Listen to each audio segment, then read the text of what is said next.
ايه ده يا جماعه؟ ده في ايه؟ احنا ليه دايما لما بنيجي نبص على حاجه بنبص عليها بالمشقلب؟ وليه دايما لما بنيجي نبدا بحاجه عشان نوصل لاخرها بناخد الطريق الطويل اللي هيوصلنا للحاجه دي؟ ليه ليه يا جماعه ليه؟ لو مشينا على مثلا اللي هو فين ودراك يا جحا قولوا من دلوقتي ونتحاسب مع بعض. هو ده فعلا اللي حصل مع واحد من السجناء اللي كانوا في عهد لويس الرابع عشر، اللي كان محكوم عليه بالاعدام وما كانش عنده غير ليله واحده بس ومفيش فرصه خالص ان هو يهرب. لا استنى، كانت في فرصه. عارفين لما واحد كده يخش عليكم كبير، طبعا مش كبير في العمر، انا قصدي كبير في الهيبه، ويقول لك انا اديتك فرصه واحده بس عشان تهرب، بس الفرصه دي انت اللي هتجيبها وبذكائك. في مخرج واحد بس بزنزانتك، لو لقيته اخرج منه ومش هدور عليك، وبكده يبقى حكم الاعدام بتاعك اتلغى. هو ده فعلا اللي قاله الملك للسجين ده. وطبعا السجين فرح قوي واتبسط واعتقد ان هو خلاص ربنا كتب له عمر جديد. فين المخرج يا جماعه؟ فين المخرج؟ عشان استحاله الملك يكذب عليا يعني. في سجاده في الارض اهي، اكيد لما اشيل السجاده اللي في الارض دي هلاقي بوابه صغيره، ومن البوابه الصغيره دي هطلع منها اكيد يعني.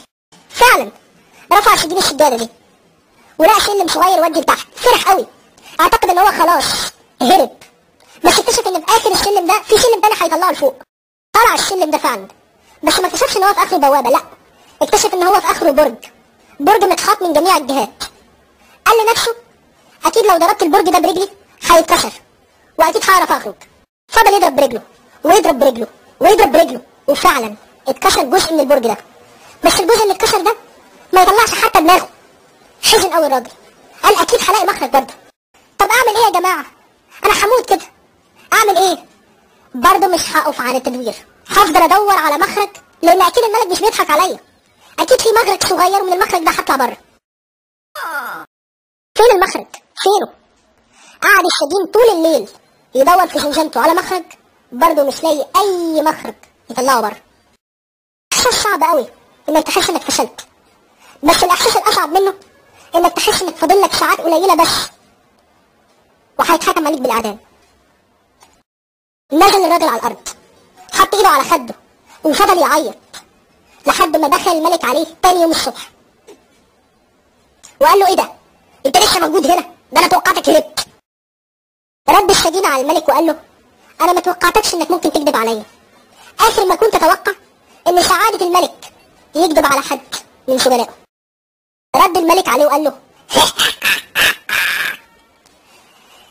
يعني سعادة الملك هيكتب على واحد من سجنائه؟ طب سمعة الملك هتروح فين بعدين؟ المشكلة فيك انت مش فيا انا، لانك بصيت تحت رجليك ما بصيتش فوق. عارف ليه؟ لاني سبت لك باب الزنزانة الاساسي مفتوح طول الليل. حاجة عجيبة قوي يا جماعة، يعني باب الزنزانة مفتوح قدامي وانا عمال الف الزنزانة كلها عشان الاقي مخرج اخرج منه. ايه الغباء اللي انا فيه ده يا جماعة؟ هو ده فعلا اللي حصل، مش كده؟ عارفين الانسان هو اللي بيحط لنفسه الصعوبات، مع انه لو بص حواليه ولو لثانيه واحده بس هيلاقي ان الامر ابسط من كده بكتير قوي. وعارفين برضو حياتنا ممكن تكون بسيطه قوي لو فكرنا بيها تفكير بسيط، وممكن تكون صعبه قوي لو استصعبنا الامر ده. يا رب تكونوا استفدتوا، اشوفكم على خير.